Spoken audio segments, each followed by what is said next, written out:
Ah, l'ordre des pronoms en français. Tout un programme, n'est-ce pas? Ça peut vite ressembler à un vrai casse-tête. Mais pas de panique, on va démêler tout ça ensemble, tranquillement, étape par étape. Alors, regardons cette phrase. Je t'y en donne. À première vue, ça a de quoi faire froncer les sourcils, on est d'accord. Mais je le promets, d'ici la fin de cette courte analyse, non seulement elle aura un sens parfaitement clair, mais sa logique sautera aux yeux. Ok, mais avant de plonger dans les règles du jeu, il faut d'abord bien connaître les joueurs. Faisons donc un petit rappel rapide des pronoms qui nous intéressent. Bon, alors, d'un côté, on a les pronoms objets directs et de l'autre, les indirects. Ce qui est pratique, c'est que pour les premières et deuxièmes personnes, me, te, nous, vous, eh bien c'est les mêmes, pas de prise de tête. La vraie différence, et c'est vraiment le point à retenir ici, elle se situe à la troisième personne. C'est là qu'on a le, la, les pour le direct et lui, leur pour l'indirect. C'est cette distinction qui va être cruciale pour la suite. Ensuite, on a le pronom Y. Lui, il est un peu polyvalent. Sa fonction la plus connue, bien sûr, c'est de remplacer un lieu. L'exemple classique, je vais à Paris, devient j'y vais. Simple. Mais attention, il fait aussi autre chose. Il peut remplacer une chose ou une idée introduite par A. Par exemple, si on pense à son projet, on y pense. Et puis, il y a son partenaire, le pronom « en ».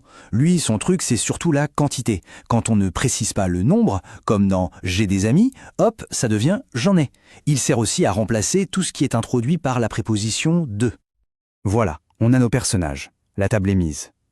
La grande question maintenant, c'est comment on les organise. Dans quel ordre est-ce qu'ils défilent dans la phrase? Eh bien, c'est là qu'intervient ce qu'on pourrait appeler la règle d'or. C'est exactement ça. Il faut vraiment voir ça comme une hiérarchie, une sorte de file d'attente super stricte devant le verbe. Ce n'est absolument pas le chaos. Chaque pronom a sa place et il n'en bouge pas. Et la voici, cette fameuse hiérarchie. C'est vraiment l'image à graver dans sa mémoire. Pensez-y comme des marches d'escalier. Tout en haut, à la première marche, les VIP, me, te, ce, nous, vous. Priorité absolue pour eux. Juste en dessous, les directs, le, la, les. Puis on descend encore d'un cran pour les indirects, lui, leur. Ensuite vient le I. Et tout en bas, le dernier de la file, c'est toujours en. C'est cet ordre-là qui est la clé de tout, vraiment. Bon, la théorie c'est bien beau, mais rien ne vaut la pratique, pas vrai?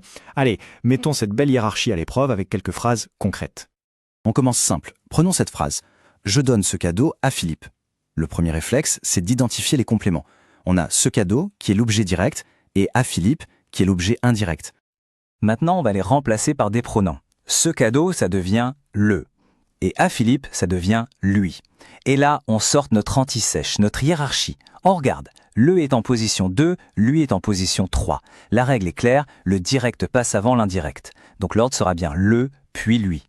Et voilà le résultat. Je le lui donne. C'est impeccable. Les deux pronoms sont bien calés dans le bon ordre, juste avant le verbe. Parfait. Allez, on corse un tout petit peu les choses. Qu'est-ce qui se passe si on a déjà un pronom comme te dans la phrase?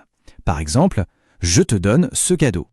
Alors là, te entre en piste. Et si on se souvient de notre hiérarchie, te fait partie du groupe 1, celui des VIPs. Il a la priorité sur tout le reste. Ce cadeau, lui, devient le, qui est en position 2. Le match est plié, te passe en premier, le suit juste derrière. On met tout ça ensemble et on obtient tout simplement « je te le donne ». C'est limpide, c'est logique, ça suit la règle à la lettre.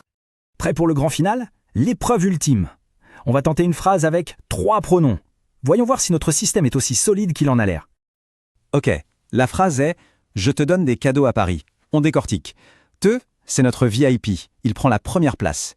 À Paris, c'est un lieu, donc ça devient Y qui se trouve en 4e position dans notre liste. Et des cadeaux, c'est une quantité, donc ça devient en. Le tout dernier de la file, en 5e position. Et maintenant, le moment magique. On assemble les pièces dans l'ordre. On a te, puis i, puis en, ce qui nous donne je t'y en donne. Et voilà, la phrase du tout début. Ce n'est plus du tout un mystère, c'est juste une séquence parfaitement logique. Pour résumer tout ça, s'il n'y avait qu'une seule chose à retenir, ce serait la suivante. Voilà l'ordre unique et immuable. C'est vraiment ça le cœur du réacteur. De mais, te, nous, vous, ce, jusqu'à en à la toute fin. C'est une séquence qui ne change absolument jamais. C'est presque une formule mathématique. On l'applique et ça marche à tous les coups. Maintenant, n'est-on pas prêt à construire n'importe quelle combinaison de pronoms avec confiance? La clé est là. Ce n'est plus un casse-tête, c'est un jeu de construction logique.